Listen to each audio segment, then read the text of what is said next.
कुछ देर पहले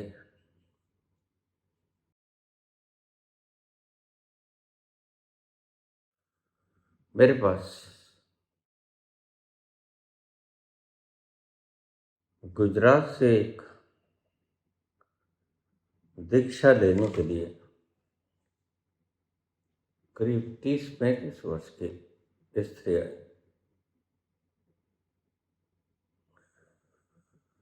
मैंने उसे दीक्षा दे दिया।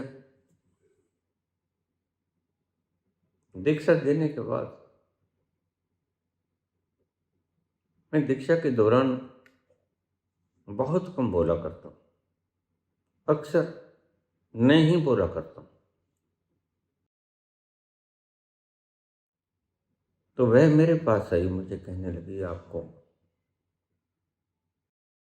अजंता एलोरा की गुफाएं दिखाऊं? मैं चौंक गया।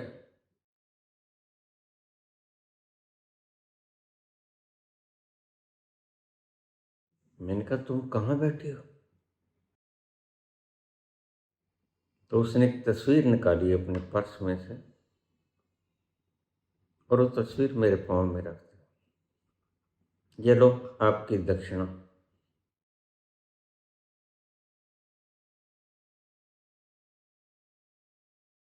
उस वक्त मैं थोड़ा मदहोशी के आलम में होता हूँ।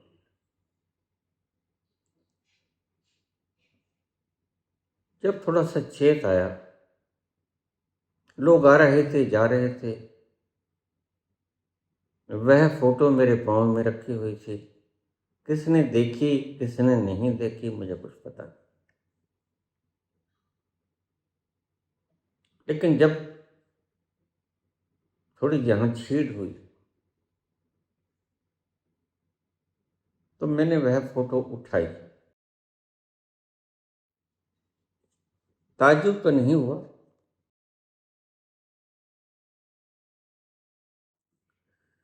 एक प्राइम मिनिस्टर की फोटो,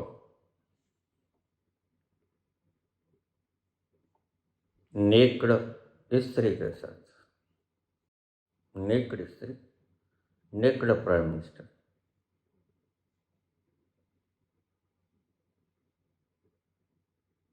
मैंने कहा, ठीक कहती थी, अजंता एलोरा की गुफाएं ऐसी ही हैं। कई बार आदमी धोखा खा जाता है और भगवान कृष्ण ने कहा है कि उच्च पदों पर रहने वाले व्यक्तियों को अपने चरित्र इतने निर्मल रखने चाहिए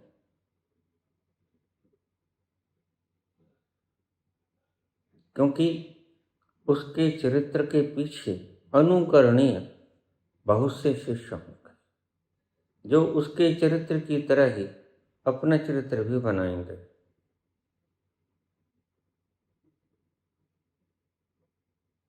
चरित्र ऐसा पैदा करो जिसको देखकर तुम्हारे शिष्य गर्व से उसी चरित्र का पालन करें, न कि शर्म से। लेकिन हैरानी की बात तो यह है कि शिष्यों ने अनुकरण तो किया,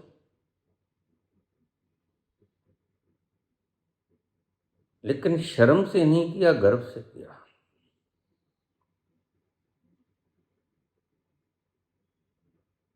और उस जमात को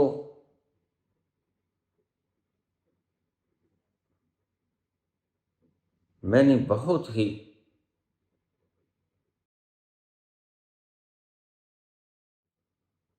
मूर्खतापूर्ण पाया। प्रत्येक कर्म में मूर्खता। वैसे तो हिंदू धर्म धर्म नहीं है और हिंदुओं का जो विचार है परमात्मा तक पहुंचने का, शांति देने का,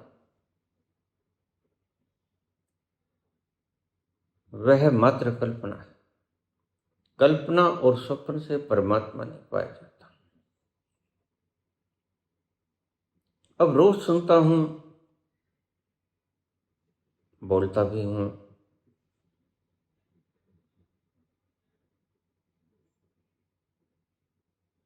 बताया किसी को नहीं था। आज सामूहिक रूप से बोल रहा हूं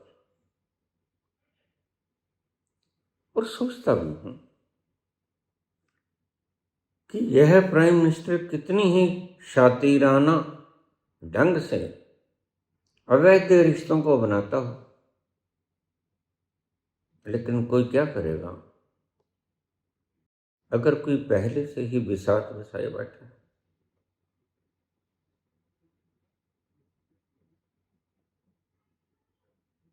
फिर समझ आया कि हमारे हरियाणा की कहावत है, सोने ढांडे को सोना ढांडा 100 कोस से पहचान जाता है।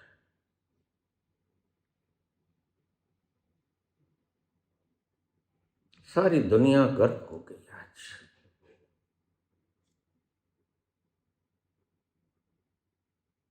सिर्फ इसी नकल के कारण, दिखावे की नकल के कारण। यह कोई समझ की बात नहीं है कि नई पैंट को लेकर उसको गोडों से चीर लो, वहां पर नई चेपी लगा दो। यह भी कोई रिवाज है, लेकिन दिखावे का शौक, और वह ज्यादा महंगी बिकेगी।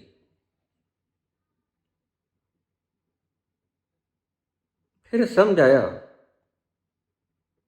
कि हमारा देश तरक्की क्यों नहीं कर रहा।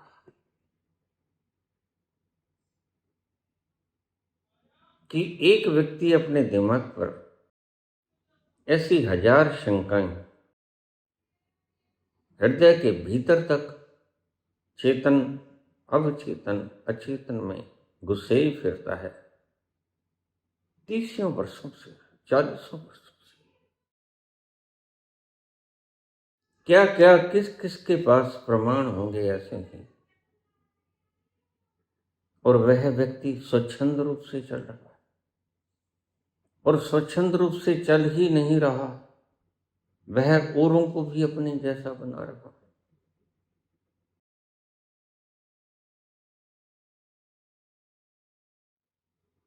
तो मैंने उससे कहा, पुत्री,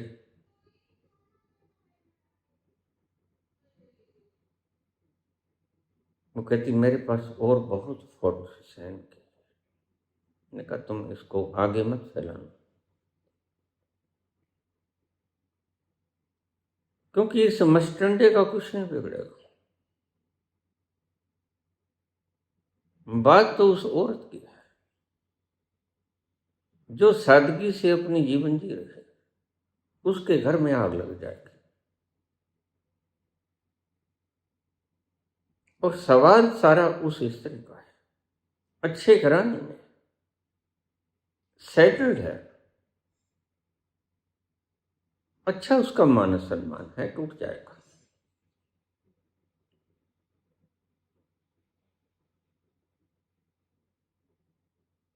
हैरानी होती है।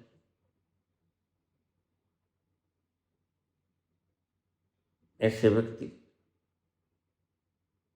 अगर देश का विकास नहीं हुआ तो इसमें जरा भी हैरानी नहीं, क्योंकि यह व्यक्ति, यह सारा गर्दू गुबार निकल न जाए, प्रकट न हो जाए, इसी की चिंता से ग्रस्त मीडिया को, लोगों को, प्रूफ्स को दबाने की चेष्टा करेगा, लोकतंत्र की हत्या करने की चेष्टा करेगा, मात्र अपने कुकर्मों के कारण। किसी ने कहा था कि तू कुकर्म कर। अपनी वासनाओं के वशीभूत होकर कुकर्म तुमने किया। भोगे बेचारा भारत,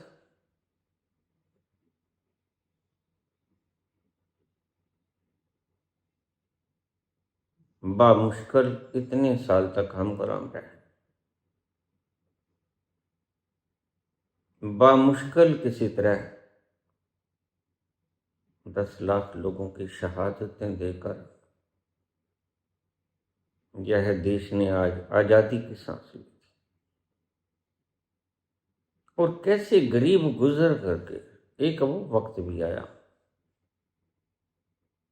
जवाहरलाल नेहरू ने 718 करोड़ रुपए की उस वक्त की संपत्ति हिंदुस्तान को दान कर दी, जबकि हिंदुस्तान का बजट, कुल बजट सालाना इतना ही था। आज उसकी कीमत 25,000 करोड़ रुपया है।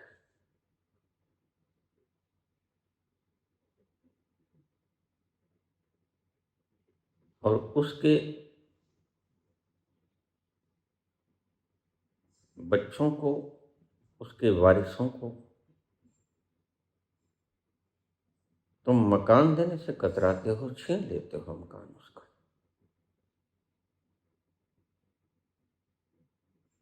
लोगों ने उसे चुना,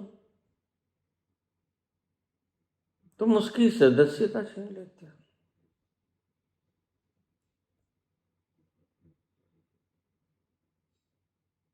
हैरानी की बात नहीं लगती तुम्हें? ये क्या हो रहा है हमारे मुल्क में?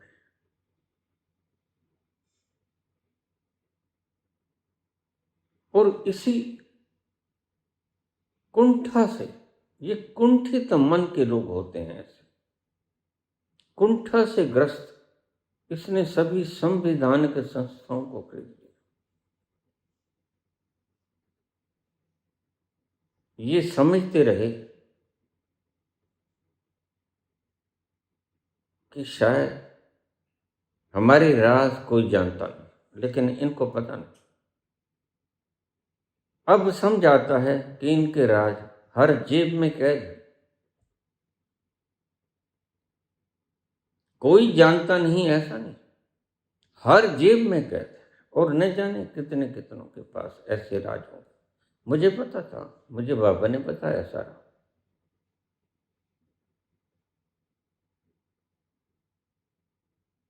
कत्लो गारत की कहानी मैं सब जानता हूं। कौन कौन सी संस्थाएं बिकी वो मैं सब जानता हूं। क्या क्या प्रपंच करने पे ये तुले हैं, और मैं अच्छी तरह से जानता हूं कि ये क्यों कर रहे हैं। ये तो साफ है कि सारे संसार के भी तुम चक्रवर्ती सम्राट बन जाओ, क्षण भर का ठहराव नहीं आएगा तुम्हें, तुम दौड़ते ही रहोगे। रस नहीं आएगा तुम्हें, उस आनंद का चैन, सुरूर, रस तुम नहीं पी पाओगे। रस तो मिलेगा अपने अंतर उतरने से, लोगों को खरीदने से नहीं, संस्थाओं को खरीदने से नहीं, हाकिम बनने से कभी वो रस नहीं मिलता। हुक्म को मानने में रस मिलता है, परमात्मा के हुक्म को परिपूर्ण हृदय से, समर्पण भाव से मान लेना, यही रसदायक है।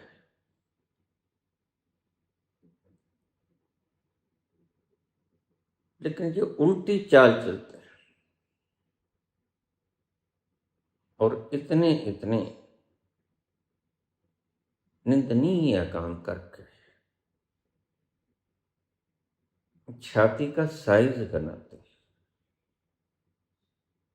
छाती का साइज ही गनाना, तो यहां तो जरूरत अकल की होती है। फिर तो फौज में जाके भर्ती हो जाओ, लेकिन इतनी त्याग की भावना नहीं।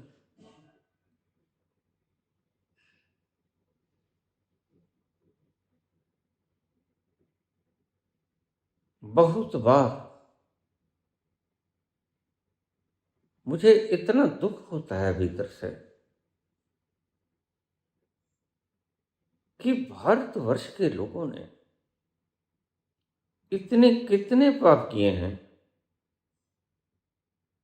1000 साल की गुलामी के बाद अभी 100 साल हुए नहीं आजाद। अभी से एक तेली ने तेल निकालना शुरू कर दिया लोगों का।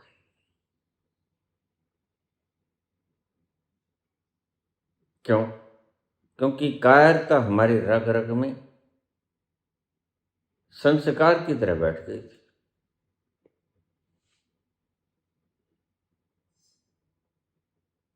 ब्राह्मणों ने शूद्रों को लूटा, नीच कहा, स्त्रियों को पांव की जूती कहा। शूद्रों की छाया से बचना सतन ढकने का अधिकार नहीं।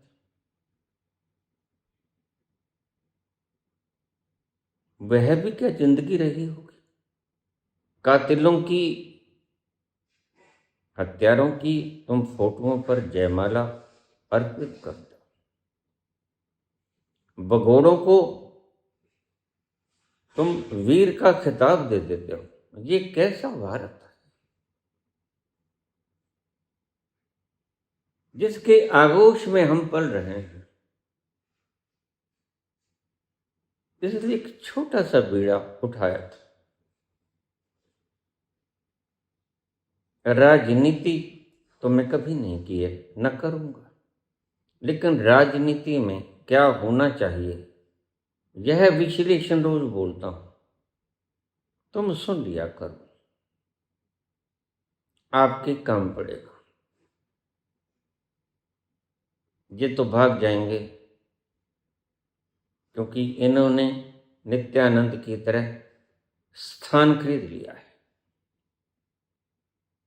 लेकिन इन्हें पता नहीं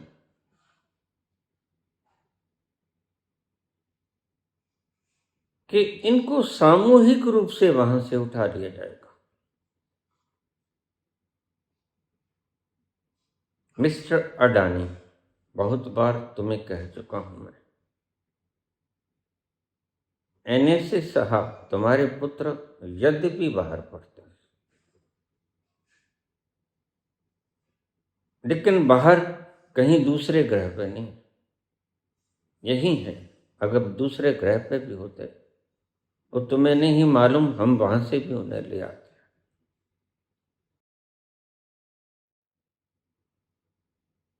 और ये जो एथेनॉल मिलाया जा रहा है, शरीफ कहलाने वाले नितिन गडकरी,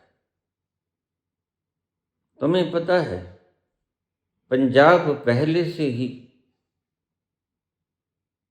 पानी की मार झेल रहा है। हमारा धरती का पानी इतना गहरा चला गया है। हमारे शहर में तो कृपा है, यहां तो 6 फुट पे पानी आ जाता है,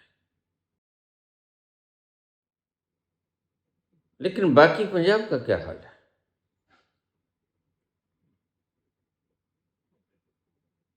तुम्हें पता है लाखों लीटर पानी खर्च करके तुम गन्ने की, मक्का की, चावल की, जीरी की पैदावार करवाते हो, और सबसे ज्यादा पानी को पीने वाली यही फसलें।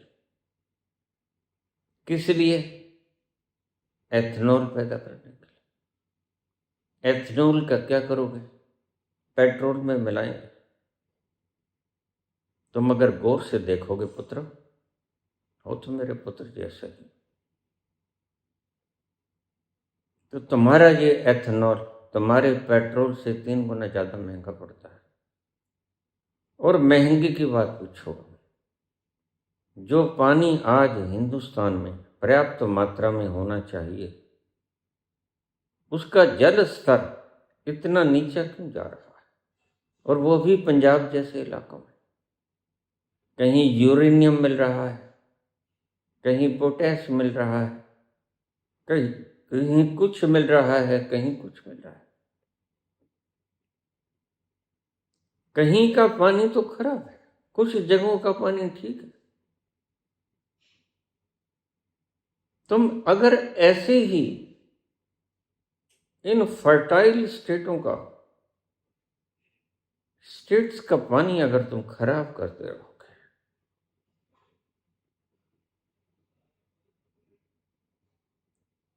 फिर क्या जमीन हथियाने का तुम्हारा प्रोग्राम है?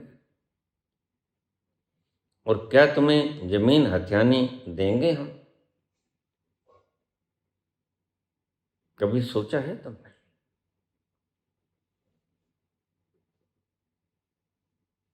लेकिन हमने अपने बच्चों को स्टैंड करना है, लंगर लगाना है और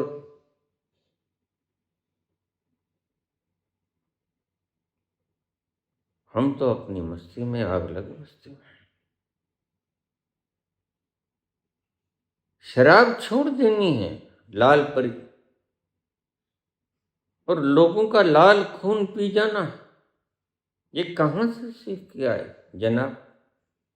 किसका मूल मंत्र है? सावरकर का है या गोलवरकर का? गोलवरकर का सीधा सिद्धांत था, पहले गरीब पैदा करो, इतने गरीब पैदा करो। आज हो गए हैं 80 करोड़ को, तो आपको 5 किलो अनाज देना ही पड़ता है। फिर उन गरीबों को उनकी जरूरत की थोड़ी सी चीजें देकर बस वो जीवित रह सकें। और जीवित भी उन्हें क्यों रखना है? ताकि वो वोट डाल सके, इतने से हो जाए। तो उतना सा उसने खाद्य सामग्री दे दो जो दे रहे हो आप। फिर ये वोट डाल देंगे, फिर हम कहने के योग्य हो जाएंगे कि हम तो चुन कर आए हैं, जनता ने हमें चुना। बड़ी सुंदर परिस्थिति थी। लेकिन उससे ज्यादा बेईमान व्यक्ति मैंने धरती पर कोई नहीं देखा।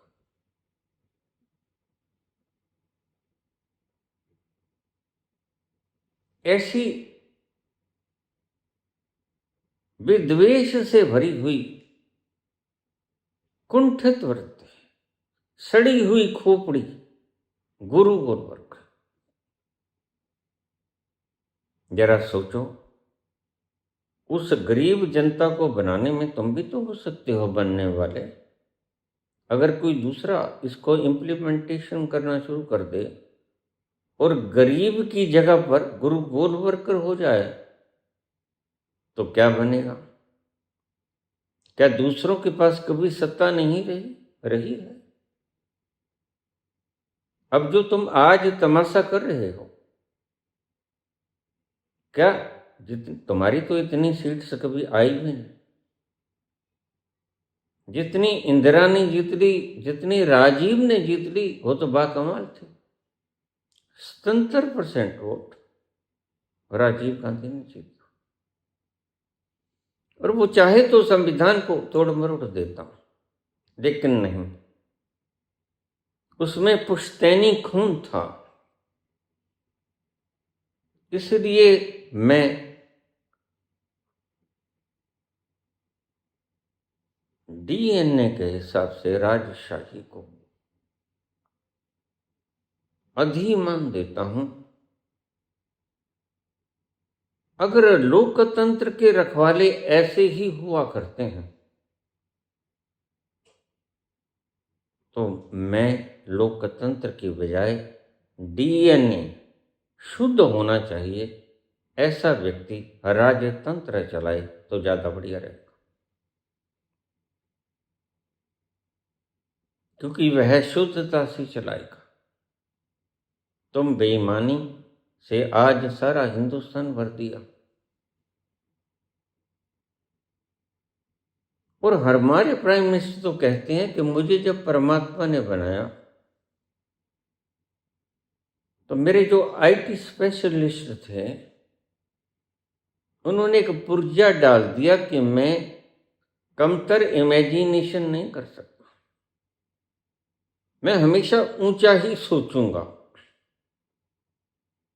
वो भूल गए शायद जिस जगह पर यह पुर्जा फिट किया था ना कि तुम सदा ऊंची इमेजिनेशन करो, उस जगह पर एक पुर्जा लगा होता है, वो निकाल लिया था। तो उसकी जगह पे ये पुर्जा सेट किया गया था। वो पुर्जा जो निकाला गया वो तुम्हें पता नहीं, वो पुर्जा था शर्म का पुर्जा। अब तुम कितना भी गलत कर लो तुम्हें शर्म नहीं आएगी, क्योंकि वह पुर्जा निकाल लिया। तो परमात्मा का आईटी स्पेशलिस्ट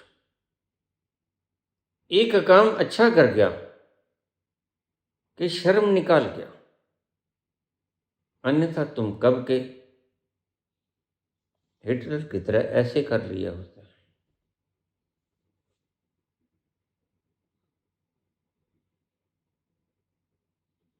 इतनी शब्द बेकार हो जाते हैं। जालिमाना हरकतें तुमने की इंसानों पर कि तुम्हारे बूचड़ खानों में ऐसा नहीं होता।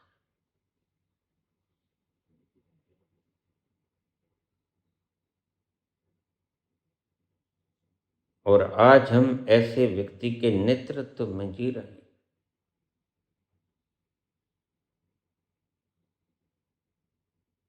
अभी ठहरो किसी दिन में जब बाहर आया और तुम्हारे बीच में आया अपने व्रत को पूरा होने के बाद, तो इनको मैं ऐसे बंबू तारे दिखाऊंगा कि इनकी 100 पुश्तें आने वाली याद रखेंगी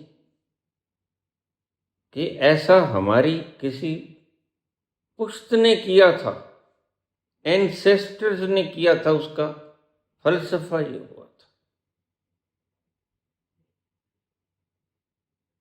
अभी थोड़ा सा चैन,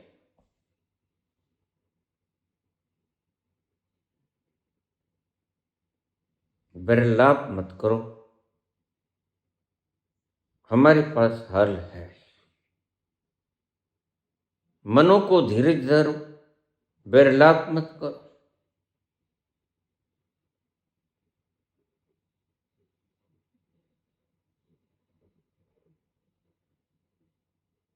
थोड़ी देर और रुक जाओ। तुम्हें बहुत ज्यादा इंतजार भी नहीं करना पड़ेगा। ये जो बोलने वाले गुब्बारे, याद रखना इन सब गुब्बारों में हवा भरी हुई है और सब गुब्बारे एक ऑल पिन की चुभन से फुस हो जाएंगे। चाहे किरण रिजिजू है,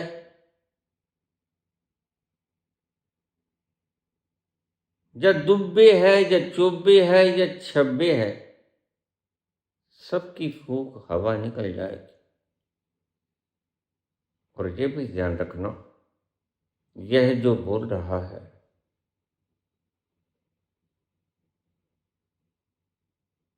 यह वो नहीं है जो झूठ बोलता है। यह पर्याप्त चीजों को देख परख कर अपने अनुभव की कसौटी पर 3 बार खंगाल कर सत्य को बोला करता है। मैं कह सकता था, मैंने जब भविष्यवाणी की इस बात की, उस तल पर जाकर जहां की बातें स्क्रिप्टेड हैं already, coming events cast their shadows before, उस तल पर जाकर हम देख सकते हैं क्या होगा। और वह मैं देख चुका हूं। बस वही होगा जो तुम्हारे दिमागों में खटक रहा है। मैं कह सकता था कि वह अजीत पवार होगा, लेकिन मैंने सिर्फ इशारा कर दिया। लेकिन इतना भी इशारा बहुत था, समझने वाले सब समझ गए।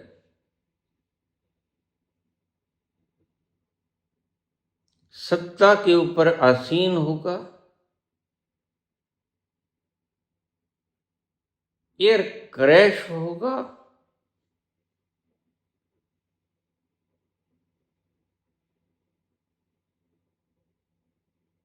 और उसकी उम्र का जोड़ 13 होगा।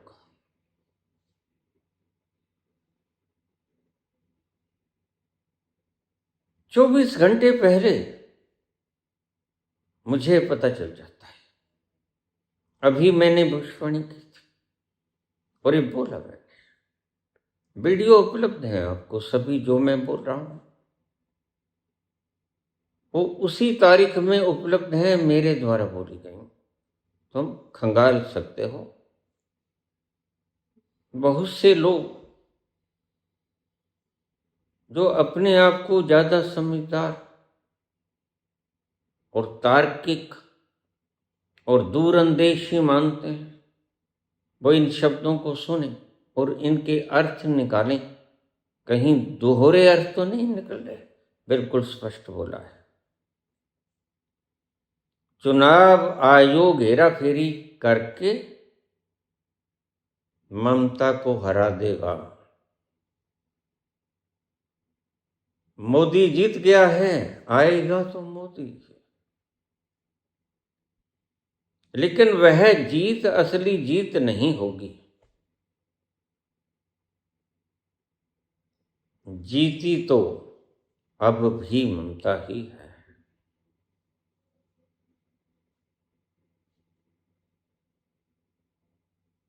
लेकिन किसी तरह इन्होंने तो जीतना था बस।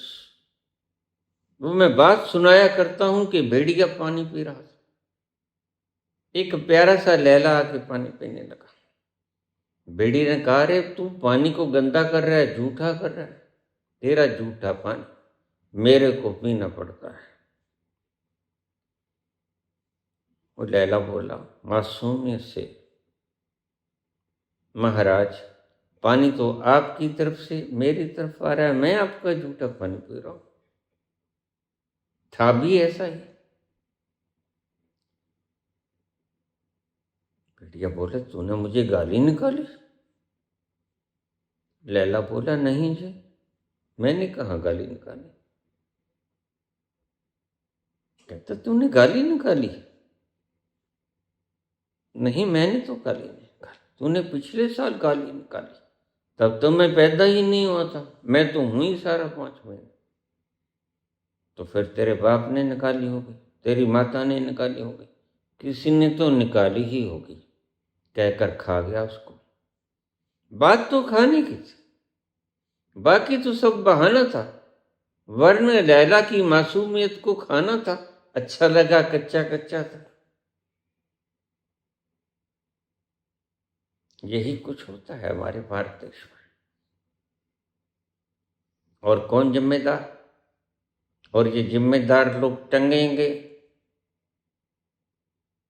और तुम इन टंगते हुओं को देखोगे, फिर रोना मत। Every action there is an equal and opposite reaction. कर्मों की प्रति कर्म वापस आया करते हैं, बिल्कुल उसी अंदाज में, उतनी ही मात्रा में। तुम्हारे ही किए गए कर्म कहीं आसमान में खो नहीं जाते, तुम्हें ही भुगतने पड़ेंगे। तो मैं बहुत बार कह चुका हूं, मिस्टर ज्ञानेश कुमार और राजीव कुमार तो हम ढूंढ लेंगे, हमें पता है वो कहां कहां जा रहा है, कहां बैठा है। बस तुम अपना ख्याल रखो।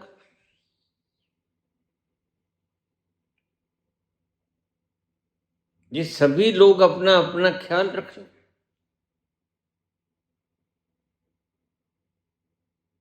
इन्होंने मुल्क के साथ जो किया, जल्दी ही उसका पता चल जाएगा कि वो अच्छा किया या बुरा किया। मेरे अकेले के कहने से कुछ नहीं होगा, मैं तो सिर्फ तुम्हें आईना दिखा रहा हूं।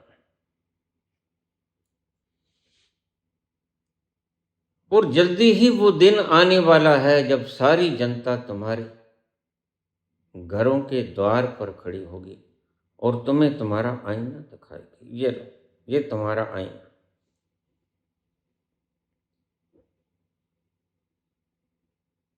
फिर मैं पूछता हूं, फिर कौन सा नकाब उड़ोगे?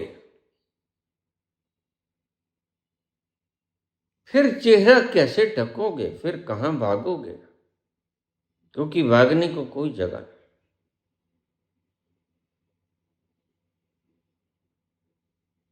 आज तुमने लोगों का वोटिंग का अधिकार छीन लिया, और मैं जानता हूं नीयत साफ नहीं। आज वोटों का अधिकार छीना, अगले वर्ष तुम कहोगे पिछले बार वोट डाला, नहीं डाला। नहीं डाला तो तुम नागरिक नहीं, और नागरिक नहीं हो तो तुम घुसपैठिए हो, और घुसपैठिए हो तो फिर यहां क्या कर रहे हो? जाओ पाकिस्तान, जाओ बांग्लादेश। यही कुछ पंजाब में होने वाला है। इसलिए मैंने थोड़े दिन पहले वीडियो डाला था। पंजाब वासियों, मेरे पंजाब वासियों, मेरे प्यारे पंजाब वासियों, अपने वोट के हक को खत्म ना होने देना। अभी जाकर पड़ताल कर लो। अगर किसी की वोट बनी नहीं तो फॉर्म 6 भरो। अगर किसी की कोई मिस स्पेल है तो फॉर्म 8 भरो। ठीक करा लो सब, ताकि तुम वोट पाने के योग्य हो जाओ। फिर वोट किसी को डालो, उसके लिए तुम्हारी स्वतंत्रता पे मैं बाधा नहीं बनता, वो तुम्हारी मर्जी है। लेकिन वोट के अधिकार को खो मत देना, अन्यथा पाकिस्तान का बॉर्डर करीब पड़ता है। करतारपुर के बहाने तुम्हें थोड़ा आगे टपा देंगे, जाओ लाहौर चले जाओ। मेरी बातों का मजाक मत मानना। मैं मजाक थोड़ा कम किया करता हूँ, पर थोड़ा कम, कभी कभी तुम्हें हंसाने के लिए। इतनी गहरी और सीरियस बातों में मजाक नहीं, गंभीर बातों में मजाक नहीं किया करता। अपने वोट देने की क्षमता, कैपेबिलिटी को बचाए रखना। और मैंने जो फार्मूला बताया, वैसे भी तुम टैटू बनवाते हो, सारे शरीर पे लोग टैटू बनवाते हैं। यहां अपना नाम के नीचे एपिक नंबर खुदवा लो, किसी अच्छे अप्रूव्ड मान्यता प्राप्त सेंटर में चले जाओ। तुम्हें जरूरत नहीं किसी कार्ड की, वहां जाओ, अपनी बाह दिखाओ, ये देखो मेरा वोटिंग कार्ड। इसको हम साथ छोड़ के भी नहीं आ सकते कहीं। यह तुम्हारी बहुत जगह मदद करेगा। यह तुम्हारा पहचान पत्र है कि तुम कौन हो, कहां से आए हो। एपिक नंबर वोटर हो तुम इस देश के। और बहुत से शरारती लोग यह नहीं छपाएंगे। क्यों? क्योंकि उन्होंने अपराध करना, कत्लो गारत करना है। वो टैटू नहीं खिंचवाएंगे। तो समझ लेना कि उनके मन में कोई अपराध की भावना है। मैं सारे देश से आह्वान करूं, और कुछ भी लागू हो जाए, तुम शोकिया भी तो टैटू खिंचवाते हो। अपना नाम जो वोटर कार्ड में लिखा है, और नीचे एपिक नंबर।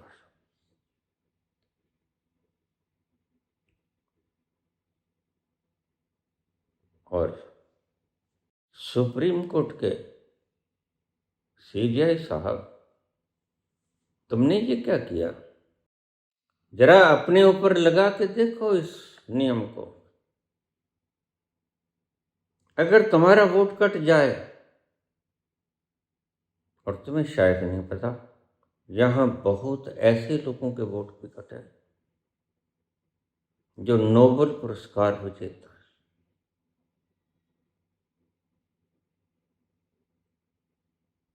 जो जुडिशियल मैजिस्ट्रेट रहे हाई कोर्ट के, उनके नाम भी कटे। जिन लोगों ने चुनाव संपन्न कराया, 65 लोगों ने, उनके नाम भी कटे। वोट डालने का अधिकार नहीं है, चुनाव करवाने का अधिकार है उन्हें। ये कैसे नियमों के अंतर्गत हम जी रहे हैं? और एक व्यक्ति को, ज्ञानेश कुमार को,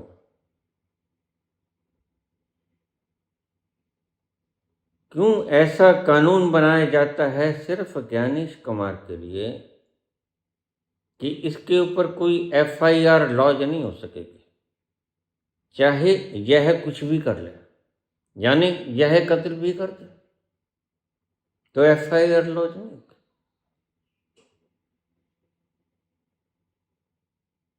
राष्ट्रपति के ऊपर भी FIR लॉज होती है।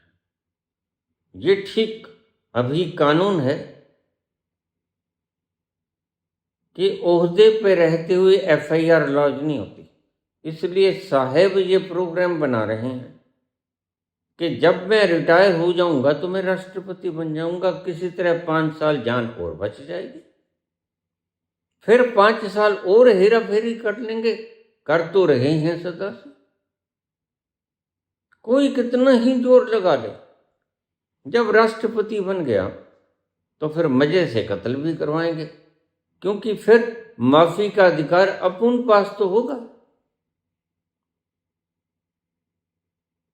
फिर कैसे कोई बोल पाएगा?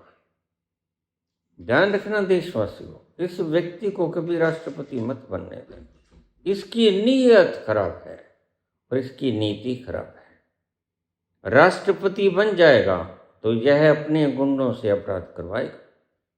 वो पकड़े भी जाएंगे, उनको जमानत मिल जाएगी, उन पर केस भी चलेगा और अदालतों में उन्हें फांसी का हुक्म भी हो जाएगा, सजाए मौत भी हो जाएगी। लेकिन राष्ट्रपति महोदय, क्योंकि हमारे प्राइम मिनिस्टर साहब होंगे, वो उन्हें क्षमा कर देंगे। यह है सारी प्रक्रिया, राष्ट्र बनने की प्रक्रिया। राष्ट्रपति क्यों बन रहे हैं? क्योंकि खुद को तो माफ कर ही लिए हैं। साम दान दंड भेद भय, तो दूसरों को भी कत्ल करवाएंगे, फिर विपक्ष बचेगा कैसे? कभी सोचा आपने इतनी बारीकी से? राहुल गांधी, तुम बचोगे कैसे? कैसे परिवार बचेगा? जब अभी इन्होंने अफवाह उड़ानी शुरू की है कि इसके बाद बस 4-6 महीने में ये राष्ट्रपति बन जाएंगे। राष्ट्रपति बना तो बहुत बुरा हो जाएगा। मैंने अपने गोल्डन स्पैरो राजनीतिक चैनल में राष्ट्रपति की पदवी खत्म कर दी। कोई व्यक्ति परमात्मा के बराबर न दयालु हो सकता है, न न्यायकारी हो सकता है। व्यक्ति को अगर न्यायकारी बना दिया तो वह अपराध करेगा और महाअपराध करेगा और अपने आदमियों से अपराध करवाएगा और बेझिझक होके ये अपराध करेंगे। सैया भय को तबार, तो डर काहेगा? तो इसे राष्ट्रपति की सुगंध भी मत लेने देना, अड़ जाना वहां जाकर। इसलिए मैंने गोल्डन स्पैरो के मैंने बड़े सोच समझ के बाबा से पूछ के सारी चीज लिखी है, क्या होना चाहिए बता। वह इम्प्लीमेंट जब करूंगा तब तो आपको समझ आ जाए कि हाँ ऐसे इम्प्लीमेंट होना था, लेकिन अभी नहीं, क्योंकि अभी बता दिया तो ये अभी टेंट फोड़ी सी कहीं और ले जाएंगे और आपके पास कुछ नहीं बचेगा। फिर हमें फिर और एक जंग लड़ना पड़ेगा। अभी तो हम इन्हें ढूंढ लेंगे। एक ही स्थान पर बैठा हुआ नित्यानंद आज ढूंढा जा सकता है। पता है कहां बैठा है? कैलाश में बैठा है। एक ही स्थान पर बैठे हुए ये सारे क्रिमिनल्स ढूंढ लिए जाएंगे। मुझे पता है कहां जाएंगे। मैंने आपसे पहले भी बड़ा कहा है, मैं वो शय हूं जो क़यामत की खबर रखता हूं, कब आएगी क़यामत। मैं वो शय हूं जो कायनात सी नजर रखता हूं।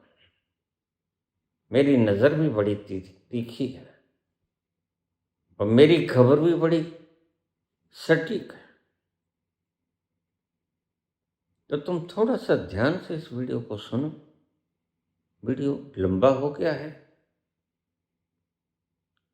कल फिर आएगा, कल फिर एक नई वीडियो के साथ मैं फिर बोलूंगा। लेकिन आज तुम्हें जो बताया मैंने वो सिर्फ यही है, वक्त रहते अगर तुम ना संभले तो मैं तो संभल चुका हूं। मैं अपने लिए नहीं संभलना, मैं तो अगर खो भी जाऊंगा तो 28 अक्टूबर 1985 को खो ही गया था। उसके बाद मैं खोया ही हुआ हूं मदहोशी के उस आलम में। और मैं तो इसके बाद खोया ही रहूंगा। फिर अगर तुम मेरे से मेरा घर भी छीन लो तो मुझे पता है कि यह घर पंचभौतिक तत्व का बना हुआ है। मैं तो सदा ही रहूंगा। मैं वो तत्व नहीं हूं जो विनाश किया जा सके, जो ध्वस्त किया जा सके। मिटती तो यहां कोई चीज नहीं। वैज्ञानिक कहते हैं matter can neither be created nor can be destroyed. और आध्यात्म कहता है कृष्ण नैनम छिदंती शस्त्राणि नैनम दहति पावकम न चैनम क्लेदन्त्यापो न शुष्यति मारुतः। काहे रे बन खोजन जाए, काहे रे बन खोजन जाए। सर्वव्यापी सदा अलेपा, सर्वव्यापी सदा अलेपा, तो है संग समाय। काहे रे बन खोजन जाए, काहे